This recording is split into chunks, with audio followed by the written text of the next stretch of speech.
కాలం కాని కాలంలో గోదావరికి వరద వచ్చిందా అన్నట్లయింది. అవును, వరద వచ్చింది. కాకుంటే అది జల ప్రవాహం కాదు, జన ప్రవాహం. వైసీపీ సభలకు హాజరవుతున్న జనాన్ని చూసి ప్రతిపక్షాల గుండెల్లో రైళ్లు పరిగెడుతున్నాయి. వైసీపీ జెట్ స్పీడ్ లో దూసుకుపోతుంటే ప్రతిపక్షం రోజు రోజుకు ఢీలా పడిపోతుంది. ఎన్నికల నాటికి గ్రాఫ్ మరింత పడిపోయి వార్ వన్ సైడ్ అయిపోయినా ఆశ్చర్యపోనక్కర్లేదని అంటున్నారు. ఇటు జగన్ రోజు రోజుకు ప్రజలకు దగ్గరవుతున్నారు.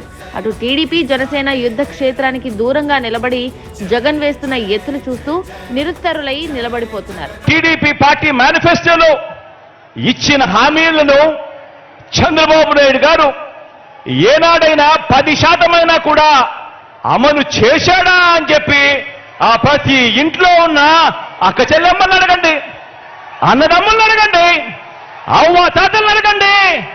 2 చేతులు చూపిస్తే ఇలా ఇలా ఇలా ఇలా ఇలా ఇలా ఇలా